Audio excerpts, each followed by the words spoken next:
এজন দায়িত্বশীল অভিভাৱক হিচাপে আমি আমাৰ শিশুটিৰ ভৱিষ্যতৰ বাবে এটা ডাঙৰ পুঁজিৰ ব্যৱস্থা কৰিব বিচাৰোঁ, যাতে সেই পুঁজিটো গৈ ভৱিষ্যতে শিশুটিৰ পঢ়া শুনা হওক বা বিয়া বাৰুৰ ক্ষেত্ৰত যাতে আমি কামত লগাব পাৰোঁ।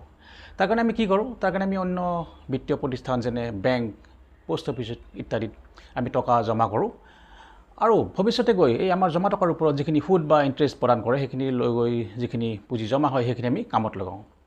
কিন্তু আমি সকলোৱে জানো যে আমাৰ মানুহৰ জীৱনটো খুবেই অনিশ্চয়তাৰে ভৰা। অহাকালি কি হ'ব সেইটো মই ক'ব পাৰিম নে আপোনালোকে ক'ব পাৰিব? গতিকে মই আজি LICৰ এনেকুৱা এখন আঁচনিৰ ওপৰত আপোনালোকক জনাম যিখন ভাৰত চৰকাৰৰ 100% গেৰাণ্টিযুক্ত, য'ত আপুনি এটা নিৰ্দিষ্ট লক্ষ্যলৈ আপুনি টকা জমা কৰি গৈ থাকিব আৰু যদি মাজতে আপোনাৰ ইমাৰ্জেঞ্চিত আপোনাক টকাৰ প্ৰয়োজন হয় তাৰ পৰা টকা লোৱাৰো কিন্তু ব্যৱস্থা আছে। তাৰোপৰি এই আঁচনিখনত যদি জমাকাৰী ব্যক্তিজনৰ বীমাকাৰী ব্যক্তিজনৰ যদি মৃত্যু হয় তেতিয়াহ'লে তেওঁৰ পৰিয়ালে কিন্তু আৰু কোনো ধৰণৰ প্ৰিমিয়াম জমা দিব নালাগে। কিন্তু তেওঁ যিটো লক্ষ্যলৈ এই আঁচনিখন কৰিছিল সেই লক্ষ্যত যাতে তেওঁ উপনীত হ'ব পাৰে তাৰ বাবে কিন্তু LICয়ে ইয়াৰ প্ৰিমিয়ামটো নিজেই দি গৈ থাকিব একেবাৰে শেষলৈকে। তাৰোপৰি জমাকাৰী ব্যক্তিজনৰ মৃত্যুৰ পিছৰ বছৰৰ পৰাই তেওঁৰ পলিচিখনৰ যিটো ছাম এচিউৰ্ড আছিলে তাৰে 10%কৈ প্ৰতি বছৰে নমিনীক দি গৈ থাকিব একেবাৰে মেচিউৰিটিৰ সময়লৈকে। উদাহৰণস্বৰূপে যদি তেওঁৰ পলিচিখনৰ ছাম এচিউৰ্ডটো 5 লাখ আছিলে তাৰে 10% 50,000 হ'ব, আৰু যদি তেওঁৰ পলিচিখনৰ ছাম এচিউৰ্ডটো 10 লাখ আছিলে তাৰে 10% 1 লাখকৈ প্ৰতি বছৰে নমিনীক দি গৈ থাকিব, যাতে তেওঁৰ অবৰ্তমানত তেওঁৰ পৰিয়ালটো যাতে বিপদত নপৰে, তেওঁৰ ল'ৰা ছোৱালীৰ পঢ়া শুনাৰ যাতে ঠিকে চলি থাকে। কিন্তু আপুনি যদি অন্য বিত্তীয় প্ৰতিষ্ঠানৰ আঁচনিৰ বিষয়ে চায় তাত যদি জমাকাৰী ব্যক্তিজনৰ মৃত্যু হয় তেতিয়াহ'লে কিন্তু সেই আঁচনিখন বন্ধ হৈ যাব। গতিকে আহক আমি LICৰ জীৱন লক্ষ্য পলিচিখনৰ ওপৰত আলোচনা কৰোঁ, যিখন আঁচনি কন্যাদান আঁচনি হিচাপতো খুবেই পৰিচিত। LICৰ জীৱন লক্ষ্য হৈছে এখন non linked with profit limited premium payment plan, যাৰ শ্বেয়াৰ মাৰ্কেটৰ লগত কোনো ৰিলেশ্যন নাই। এই পলিচিখনৰ যিটো পলিচি টাৰ্ম ল'ব তাতকৈ প্ৰিমিয়াম 3 বছৰ কম দিব লাগে। এইখন এখন উইথ প্ৰফিট পলিচি য'ত LICয়ে নিজৰ যিখিনি লাভ হয় সেইখিনি ভেষ্টেড চিম্পল ৰিভিজনেৰী বোনাছ আৰু ফাইনেল এডিশ্যনেল বোনাছ হিচাপে কাষ্টমাৰজনক পলিচিখনত প্ৰদান কৰে। এই পলিচিখনৰ সকলোতকৈ ডাঙৰ বিশেষত্বটো হ'ল পলিচি হোল্ডাৰজনৰ মৃত্যু হ'লে আৰু কোনো প্ৰিমিয়াম দিব নালাগে। তাৰোপৰি প্ৰতি বছৰে ছাম এচিউৰ্ডৰ 10%কৈ ৰেগুলাৰ ইনকাম হিচাপে মেচিউৰিটিৰ সময়লৈকে LICয়ে তেওঁৰ নমিনীক পে'মেণ্ট কৰিব আৰু মেচিউৰিটি টাইমত সম্পূৰ্ণ মেচিউৰিটি পে'মেণ্ট কৰিব। এইবাৰ আহোঁ টেক্স বেনিফিটলৈ। এই পলিচিখনৰ যিমানখিনি প্ৰিমিয়াম দিব সেইখিনি ইনকাম টেক্সৰ ছেকশ্যন 80Cৰ আণ্ডাৰত ইনকাম টেক্সৰ বেনিফিট পাব, লগতে মেচিউৰিটি বা ডেথ ক্লেমৰ যিখিনি এমাউণ্ট পাব সেইখিনিও ইনকাম টেক্সৰ ছেকশ্যন 1010D মতে টেক্স ফ্ৰী। এতিয়া আমি প্ৰিমিয়াম পে'মেণ্ট মডলৈ। এই পলিচিখন মান্থলি, কোৱাৰ্টাৰলি, হাফ ইয়াৰলি বা ইয়াৰলি এই 4টা মডৰ যিকোনো এটাত কৰিব পাৰি। গ্ৰেছ পিৰিয়ড মানে হৈছে পলিচিৰ প্ৰিমিয়াম পে'মেণ্ট কৰিবলৈ যিখিনি এক্সট্ৰা সময় দিয়া হয়। এই গ্ৰেছ পিৰিয়ডৰ সময়ছোৱাত পলিচিখনৰ ফুল কভাৰেজ চলি থাকে আৰু এই গ্ৰেছ পিৰিয়ডৰ সময়ছোৱাত যদি ক্লেইম হয় তেতিয়া সেই ক্লেইমটো পে'মেণ্ট কৰা হয়, দিয়া হয়। যদি পলিচিখন কোৱাৰ্টাৰলি, হাফ ইয়াৰলি বা ইয়াৰলি মোডত কৰিছে তেতিয়া এই গ্ৰেছ পিৰিয়ডটো হ'ব 30 ডেইজৰ, 30 দিনৰ, আৰু যদি মান্থলি মোডত কৰিছে তেতিয়াহ'লে এই গ্ৰেছ পিৰিয়ডটো হ'ব 15 দিনৰ, 15 ডেইজৰ। Surrender value. পলিচিখন 2 বছৰ চলোৱাৰ পিছত পলিচিখন চাৰেণ্ডাৰ কৰিব পাৰে। কিন্তু এটা কথা মনত ৰাখিব, চাৰেণ্ডাৰ কৰিলে কাষ্টমাৰজনৰ সদায় যথেষ্ট লছ হয়। গতিকে বিশেষ অসুবিধাত নপৰিলে পলিচি চাৰেণ্ডাৰ কৰা উচিত নহয়। লোন। পলিচিখনৰ 2 বছৰ সম্পূৰ্ণভাৱে প্ৰিমিয়াম দিয়া হোৱাৰ পিছত পলিচিখনত লোন পাবৰ কাৰণে এলিজিবল হয়। ইনফ'ৰ্চ পলিচিৰ ক্ষেত্ৰত যিটো চাৰেণ্ডাৰ ভেলু হয় তাৰে 90% লোন হিচাপত দিয়া হয় আৰু পেইড আপ পলিচিৰ ক্ষেত্ৰত চাৰেণ্ডাৰ ভেলুৰ 80% লোন হিচাপত দিয়া হয়। ৰিভাইভেল মানে হৈছে বন্ধ হৈ থকা পলিচি এখন পুনৰাই চলোৱা। পলিচিখনৰ যদি কিবা কাৰণত কাষ্টমাৰজনে অসুবিধাবশতঃ প্ৰিমিয়াম দিব পৰা নাই তেতিয়াহ'লে পলিচিখন লেপছ বন্ধ হৈ থাকে। এই বন্ধ হোৱাৰ ডেটৰ পৰা 5 বছৰৰ ভিতৰত পলিচিখন প্ৰিমিয়াম পে'মেণ্ট কৰি যিখিনি ইণ্টাৰেষ্ট হয় সেইখিনি সহ প্ৰিমিয়াম পে'মেণ্ট কৰি পলিচিখন পুনৰ চলাব পাৰে। পেইড আপ ভেলু, পলিচিখনৰ 2 বছৰ প্ৰিমিয়াম দিয়া হোৱাৰ পিছত পলিচিখন পেইড আপ ভেলু একুৱায়াৰ কৰে আৰু কিবা কাৰণত যদি কাষ্টমাৰজনে পলিচি নচলায়ও মেচিউৰিটি টাইমত সেই পেইড আপ ভেলুটো বনাছসহ পলিচি হোল্ডাৰজনে পাই যায়। যদি কাষ্টমাৰজনে পলিচিখন কিবা কাৰণত চলাব পৰা নাই কিন্তু তেওঁ পলিচিখনে পেইড আপ ভেলু একুৱায়াৰ কৰিছে, তেতিয়াহ'লে কাষ্টমাৰজনৰ পলিচিখনৰ বেনিফিট পোৱাটো কিন্তু বন্ধ নহয়, কাৰণ ৰিডিউচ ছাম এচিউৰ্ডৰ সৈতে কাষ্টমাৰজনৰ পলিচিখন কণ্টিনিউ হ'ব, যিখনৰ পৰা তেওঁ বেনিফিটবিলাক পিছত তেওঁ পাই থাকিব।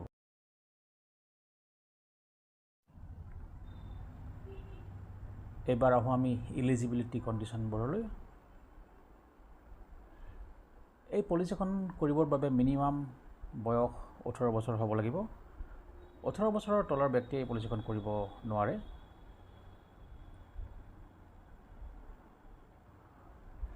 আৰু মেক্সিমাম এজ এণ্ট্ৰি হৈছে 50 বছৰ, NBD, মানে 50 বছৰ 6 মাহ তাতকৈ ওপৰৰ ব্যক্তিয়ে এই পলিচিখন কৰিব নোৱাৰে। মেক্সিমাম মেচিউৰিটি এজ হৈছে 65 ইয়াৰ্ছ।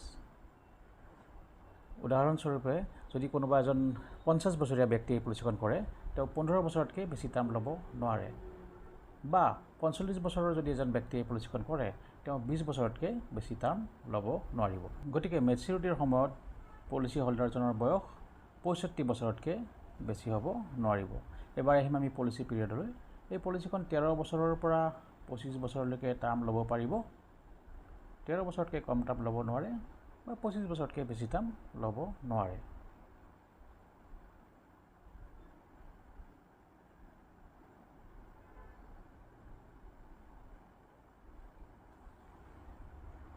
প্ৰিমিয়াম পেয়িং টাৰ্ম, এই পলিচিখনৰ প্ৰিমিয়াম পেয়িং টাৰ্মটো হৈছে প্ৰিমিয়াম টাৰ্ম মাইনাছ 3 ইয়াৰ্ছ। যদি কোনোবা এজনে 13 বছৰৰ কাৰণে এই পলিচিখন লয়, তেতিয়া 13 মাইনাছ 3 = 10 বছৰ। 10 বছৰৰ কাৰণে তেওঁ প্ৰিমিয়াম দিব লাগিব। তেনেকৈ 20 বছৰৰ কাৰণে যদি কোনোবাই এই পলিচিখন লয়, 20 মাইনাছ 3 = 17 বছৰৰ কাৰণে তেওঁ প্ৰিমিয়াম দিব লাগিব। 3 বছৰ প্ৰিমিয়াম মাফ। মিনিমাম ছাম এচিউৰ্ড হ'ব 1 লাখ। মেক্সিমাম ছাম এচিউৰ্ডৰ কোনো লিমিট নাই। এইটো পলিচি হোল্ডাৰজনৰ ইনকামৰ ওপৰত তেওঁ ল'ব পাৰিব, যিমান ছাম এচিউৰ্ড তেওঁ ল'ব বিচাৰে। ছাম এচিউৰ্ড 10,000 টকাকৈ বঢ়াব পাৰিব। Riders, accidental death and disability rider, accident benefit rider, এই দুয়োটা ৰাইডাৰৰ যিকোনো এটা ল'ব পাৰিব। নিউ টাৰ্ম ইঞ্চুৰেঞ্চ ৰাইডাৰ, যিটো খুবেই আকৰ্ষণীয়, আৰু new critical illness benefit rider. ইয়াৰে যিটো টাৰ্ম ইঞ্চুৰেঞ্চ ৰাইডাৰ আছে, সেইটো কিন্তু মহিলাসকলৰ ক্ষেত্ৰত ল'ব লাগিলে মহিলাজনী হয় চাকৰিয়াল হ'ব লাগিব, নহয় তেওঁৰ ইনকাম টেক্সৰ ৰিটাৰ্ণ থাকিব লাগিব, তেতিয়াহে তেওঁ এই টাৰ্ম ৰাইডাৰটো ল'ব পাৰিব। পুৰুষৰ ক্ষেত্ৰত তেনে কোনো বাধ্যবাধকতা নাই। Settlement option for maturity and death benefit,